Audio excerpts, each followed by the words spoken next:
بسم الله الرحمن الرحيم. السلام عليكم ورحمة الله وبركاته. kusoo dhawaada youtube channelka cilmi online academy. waxaynu ku jirnaa koorskeennii managementiga. magacayguna waa axmed maxamed cilmi. emailka lagala soo xidhiiri karaana waa ka buggaynu raacayno koorskan intaynu ku jirnana waxa weye bugga managementiga ay qoreen baan Robbins iyo Coulter. buggan waxaynu ku jirnaa qaybtiisa shanaad leadingka. gaar ahaan waxaynu maraynaa chapter 14 understanding individual behavior.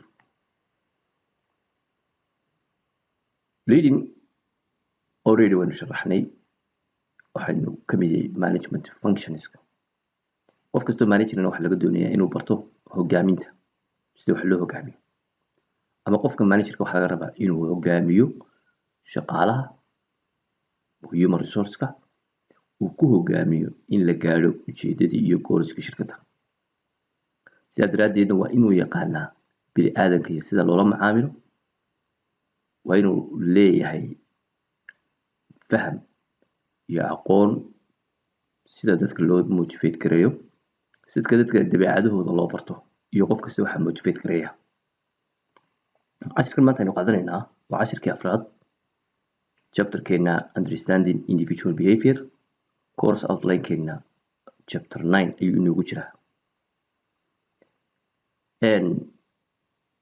waxaynu ognahay dadka bini'aadanka behaviorkooda iyo perceptionkooda iyo personalitygooda aad bay u kala duwan tahay. waxa weye familigiina oo keliya hadaad eegto, caruurta aad walaalaad tihiin, aad guriga ku wada nooshihiin, isku dabeecad maha. qaar way xanaaq badan yihiin, qaar waa happy, qaar waa gadarar badan yihiin, qaar haddii alaba ku uryahay waa geesiyaal, qaar waa macnaa so many things bay ku kala duwan yihiin dadka bini'aadanka. sidaa daraaddeed isku wax ma motivate garaynaya. marka ninka managerka waa inuu bartaa ama aqoon u leeyahay behaviorka dadka. markaynu halkaa sheegayno, that means waa inuu psychologist noqdaa. waa inuu aqoon u leeyahay sida loo akhriyo dadka maskaxdooda.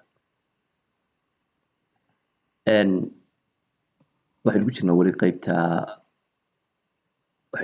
already waynu dhamayno. why look individual behavior, sababta aynu u baadhayno ama aynu u barino individual behavior waynu ka warranay.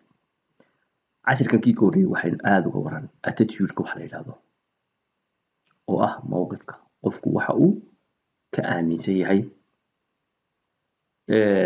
gaar ahaan xagga shaqada. markaan attitudeka hadlayno waa job attitudeka. waxaynu soo sheegnay job satisfactionka iyo dabcan waxyaalaha ka dhexeeya 6 arrimood. hadday tahay productivity, hadday tahay allahuma salli calaa muxamed, waxaynu ka warranay arrimahaas ahayd. attitudeka waxa ka dhexeeya iyo employee productivity, attitudeka iyo absenteeismka, attitudeka iyo turnover, attitudeka iyo organizational citizenship, attitude iyo job satisfactionka, iyo workplaceka iyo workplace misbehavior. waxaynu haddana si gaara uga warranay attitudeka iyo job satisfactionka. waxyaalihii markaa aynu soo qaadnay waxaa ka mid ah job satisfactionka ama raalli ahaanshaha shaqada uu qofku raalli ku yahay, ku qanacsan yahay. waxyaalaha taasaynu ka warranay 3 most widely known are oo job related attitudeska job satisfactionka aynu ka warranay. marka job satisfactionka markaynu ka warramaynay, waxyaalihii aynu eegnay waxyaalaha job satisfactionka keena, waxyaalaha job unsatisfactionka keena. waxaynu ka warranay job productivityga iyo job satisfaction iyo turnover. one point yar oo aan doonayo inaynu dib ugu yar noqono, halkaa markii aynu ka warramaynay job satisfactionka iyo turnover, waxaynu yidhi haddii shaqaaluhu shirkadda ka tagaan oo la arko shaqaalihii oo shirkadda ka tegaya, inta badan waxaynu qaadanaynaa inay dissatisfied yihiin. sababtay doonto ay ha uga tagaan markaa arrintaasaynu ka hadalnay. Marka turnover is affected by the level of employee performance. turnover waa ka shaqo ka tegista, saameyn waxaa ku labayn levelka employee performance-ga, levelka uu taagan yahay employee performance-gu. marka arrimaha ayaa qaarkood laynoo sheegayaa hadday shirkadda shaqaaluhu ka tagaan marka qaarkood inay macnaheedu aan ahayn satisfied maaha shaqaaluhu. waxaa laga yaabaa qofkii inuu shaqo ka fiican tii helo, marka qaarkood baanay toos job satisfactionka iyo turnover isu turjumayn. yacni qofkii mushaar fiican qaadanaya oo haddii alaba ku yahay wax dhibaatay aan meesha jirin haddana uu ka tago. marka arrimaha noocaasa laftigooda waxaa la rabaa managerku inuu ku baraarugo oo aanu u qaadin markastoo shaqaaluhu meesha ka tagaan because they are not satisfied maaha macnaheedu. marka 2 point ayaan kusoo kordhiyey. the preferential treatment macaamilka preferentialka ahaa la doorbiday, avoided oo la siiyey superior performance waxqabadka sare employee shaqaalaha. maxaa looga jeedaa preferential treatment? shaqaalihii haddii aan qaarkood si gaara tixgelin loo siiyo. preferential treatment macnaha macaamil tixgelin oo ka duwan kuwa shaqaalaha haddii la siiyo, sida masalan pay raises qofkii mushaharkii loo kordhiyey, praise qofkii oo la amaanay, increase promotion opportunities iyadoo la siiyey promotion dalacsiin fursado.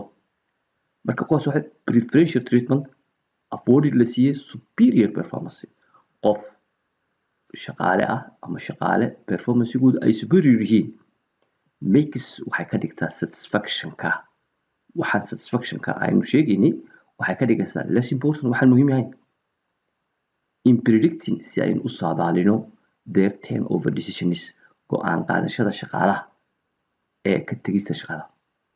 halkaa marka haddaan idin yar jilciyo waxaa looga jeedaa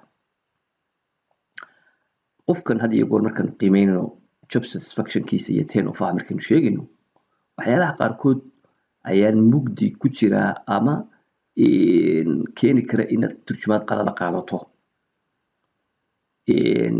waxaa ka mid ah masalan qofkii oo arrimahaas la siiyey preferential treatment in la siiyo, haddana maybe inuu shaqadiisa ka joogo laakiin aanu satisfied ahayn. macnaa qofkii oo aan satisfied ahayn haddana because preferential treatment la siiyey waxaa laga yaabaa markaa inaad ku gabato hoostu qofkii ka guuxaya. waxaa laga yaabaa inaanu satisfied ahayn laakiin waxyaalahan yaree la siiyey waxaa laga yaabaa inay saameyn ku yeeshaan. sidoo kale waxaa laga yaabaa qofku shaqada inuu ka tago because labor market conditions xaaladaha suuqa shaqada oo saameyn ku yeelan kara qofka. expectations filashada about alternative job opportunities haddii masalan suuqa ay ka jiraan job opportunities kale qofkii oo satisfied shirkadii ku ah oo ku qanacsan oo raalli ka ah haddana suuqii shaqada ayaa waxaa ka jira fursado kale oo badan ama qofkii length of employment muddo dheer buu meesha ka shaqaynayay with the organization also waliba affect waxay saameynaysaa employee decision to leave. qofkan turnoverhiisa inuu ka tago inuu joogo waxay ku xirantahay arrimahan kale laftigooda labor market condition expectation alternative. marka arrimahana ninka managerka waxaa la rabaa inuu had iyo goor markay shaqaaluhu ka tagaan inaanu boodin oo aanu u qaadan maaha yani inay unsatisfied yihiin laakiin waxaa laga yaabaa because fursada kala suuqii ka jira. arrimahaas markaa laynagu baraarujinaya. maanta markaa intii noo harsanayd ayaynu eegnaa 3 other job related attitudes, 3 kale oo attitudes oo la xiriira shaqada. waxaan u baahnay to look inaan eegno at oo aynu u baahnay inaan eegno include waxaa ka mid ah job involvement, organizational commitment iyo employee engagement. 3 arrimood baynu eegnaa. job involvement maxaa laga jeedaa? job involvement waxaa laga jeedaa the degree to which that employee identifies with his or her job. waa ilaa heerka qofka shaqaalihii identifies uu magaranaysaa ku aqoonsan yahay ama uu ku carabaaban yahay ama aynu idhaahno identified that means uu ku qanacsan yahay. Macnaa shaqadan ayaabuu in shaqadan uu ka shaqeeya meesha ayuu ku yahay magaranaysaa involved uu ku yahay. Macnaa dadka qaarkood baa jira shaqadan ay hayaan happy ku ah because of the shaqada. Marka waxa muhiimka u ah waa maxay? Waa job, not the payment, not the salary, not the work environment. Waxa ka hadli maayo laakiin inuu shaqeeyo oo ayuu happy ku yahay. Actively participate in it, si actively firfircoon wuxuu uga qayb qaadanayaa. And consider this wuxuu u tixgeliyaa his her performance inay important u yihiin to his her self worth. Shakhsiyan ay arrintan u arkaa inay sharaf u tahay. Marka taa laftigeeda mowqifka noocaas oo kale wuxuu ku leeyahay saameyn job satisfaction-ka. Macnaa inaad shaqa la'aan kugu dhacdo ama masalan inaad shaqadan aad hayso markii waxa laga yaabaa experience iyo aad eegayso waxyaala kuu dana adiga mustaqbalka. Experience inaad hesho, inaad haddii laba ku leeyahay ka faa'iidaysato oo aqoon ka hesho. Arrimahaas hadday jiraan laftigooda job satisfaction-ka ayay ka qayb qaataan. That means qofkan shaqaalaha laftigiisa marka qaarkood marka la wareysanayo ee la weydiinayo shaqada maxaad ku soo dooratay shaqadan, waxa laga yaabaa waxyaalaha qaarkood waxaan doonayaa in experience helo, waxaan doonayaa in haddii laba xirfad iyo skills ka faa'iidaysto, waxaan doonayaa inaan arko haddii laba ku leeyahay bal istijaabiyo. Arrimo noocaas oo kale high level of commitment are related to fewer absence and low resignation rates. Haddii marka tan laftigeeda waa commitmentigii weeye. Okay. High levels of commitment related to fewer absenteeism. Haddii qofku commitment uu sameeyo, commitment that means inuu yacni arrintan daacadi ka tahay, loyal uu ka yahay inuu wax qabto. High levels of commitment are related to waxay la xidhiidhaan fewer absence and lower resignation rates. Haddii qofkan shaqaalehi arrintan uu daacad ama loyal uu yahay oo uu inuu arrintan iyo shaqadan qabto uu daacad ka yahay, waxaa yaraada hadii goor absence-kiisa, waxaa hoos u dhacda iscasilaada. Okay, taasi marka waxa weeye job involvement-gii aynu ka hadlay. Tanna waxa weeye organizational commitment. Shirkadda laftigeedu ilaa inta ay loyal u tahay shaqaalaha, ilaa intay daacad u tahay, ilaa inta uu qofku aaminsan yahay shirkaddu inay isaga dantiisa ka shaqaynayso, inay daacad ka tahay shaqaalaysiintiisa, in haddii laba ku leeyahay waxyaalaha noocaasa oo ah xagga organization-ka.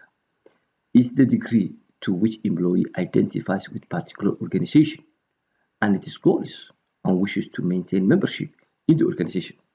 Halkan waxa qofku wuxuu happy ku yahay shirkaddan inuu ka shaqeeyo. Waxaan ka shaqeeyaa shirkad hebla. That is marka isagu marka wuxuu aaminsan yahay shirkaddani in ay fiican tahay, shirkad fiican tahay, inuu haddii laba ku leeyahay goalska iyo ujeedooyinkeeda ay leedahay uu happy ku yahay, inuu ka yahay membership xubin shirkaddan ayuu ku qanacsan yahay.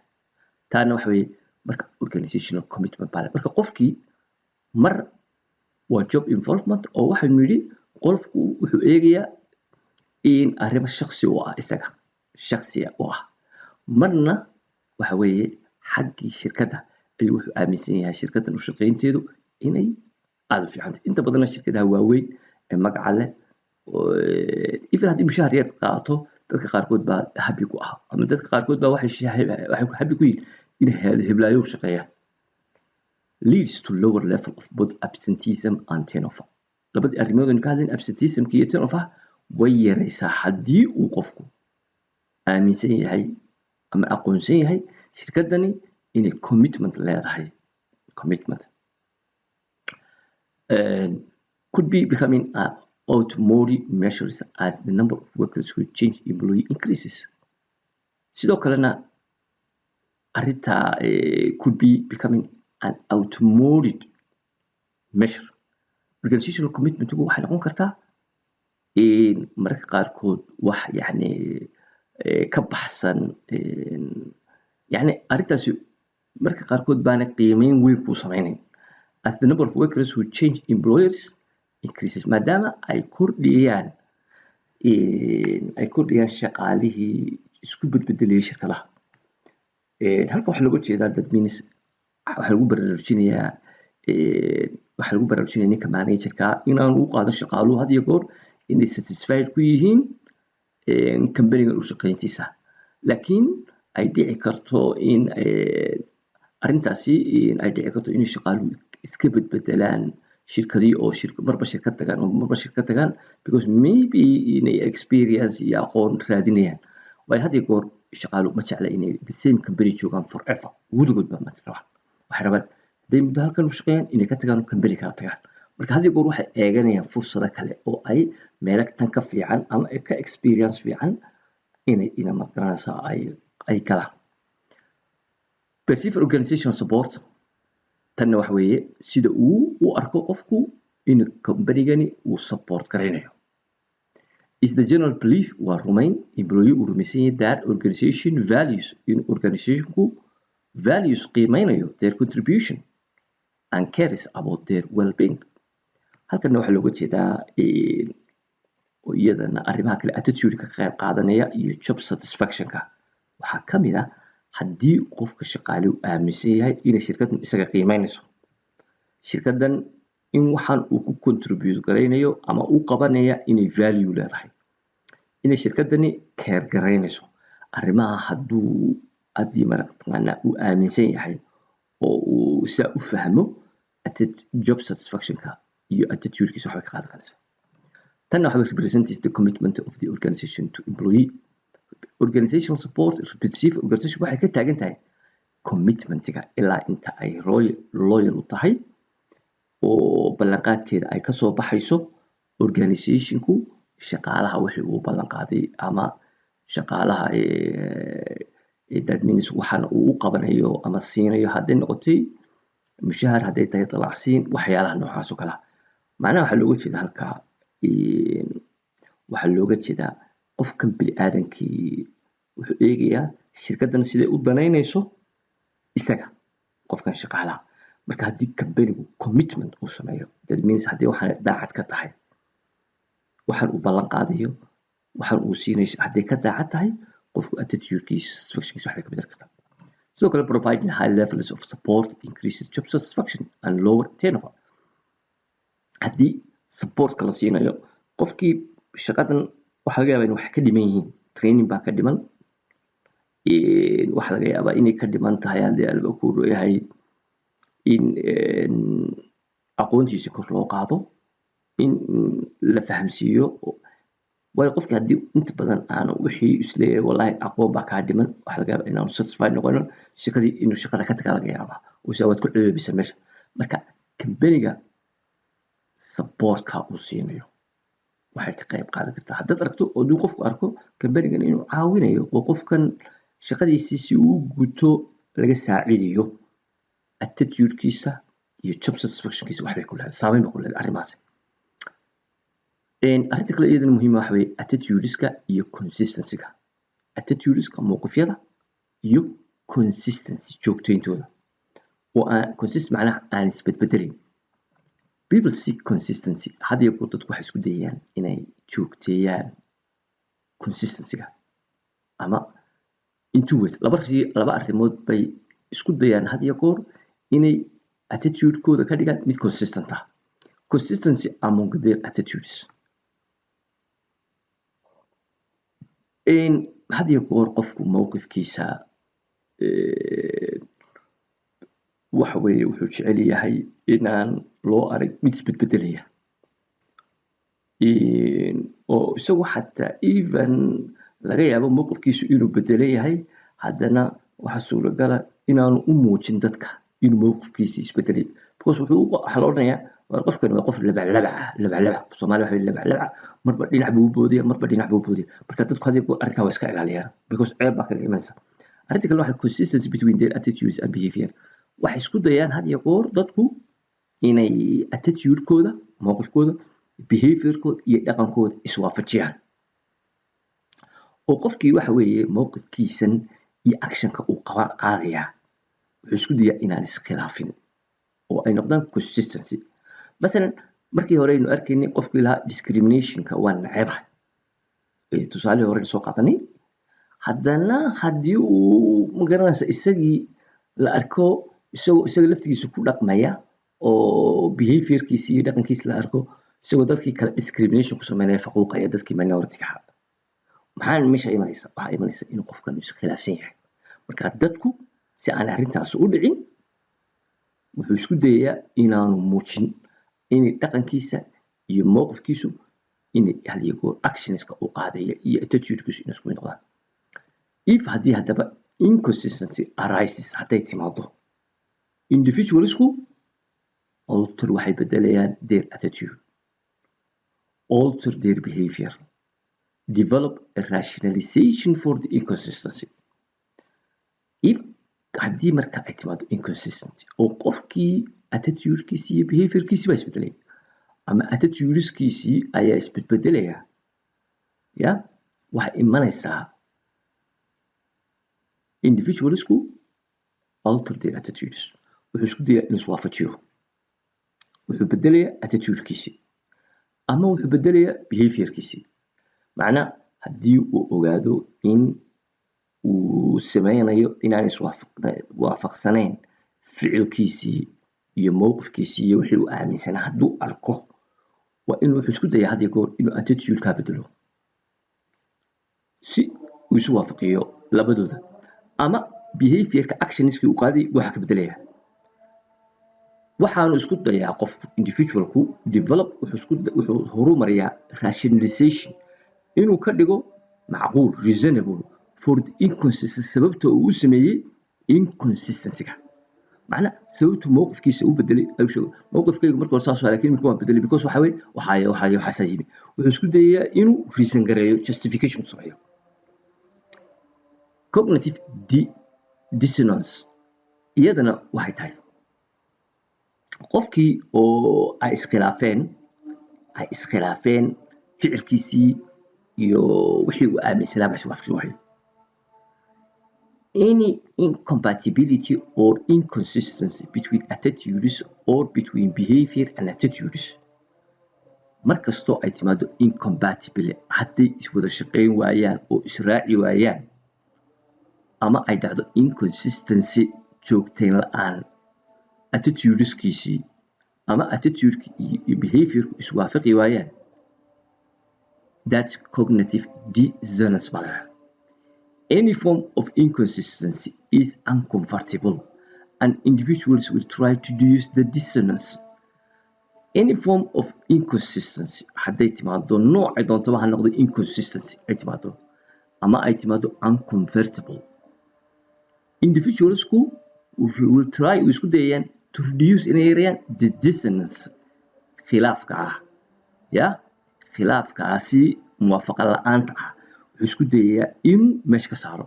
macnaha human behavior-ka ka mid tahay had iyo goor qofku mowqifkiisa wuu ku adkaanaya, mowqifkayga waan ku adkaday buu leeyahay ma bedelayo saasaan aaminsanay lanna wax weeye wuxuu ka baqayaa inuu ceeboobo. the intensity of the desire to reduce the dissonance is influenced. haddaba ilaa inta ay awood iyo xad ay leedahay of the desire hadduu isku dayo marka inuu reduce gareeyo dissonance-ka khilaafka ama lack of harmony, lack of agreement-ga hadduu isku dayo inuu yareeyo waxaa saameyn ku leh importance of the factors creating dissonance. factorska abuuray dissonance-ka inuu iskhilaafaan or disagreement dhaco between his attitudes or between his attitudes and behavior. sidoo kalena the degree to which individual believes ilaa qofka degreega heerka uu qofku aaminsan yahay that the factors in arrimaha causing keenaya the dissonance khilaafka iyo disagreement-ga between his attitude and behavior attitude-ka are controllable inay yihiin qaar uu gacanta ku hayo. yani hadduu controli karo waxa laga yaabaa markaa inuu yareyn karo, laakiin haddii aanu controli karin yareyn kara maayo.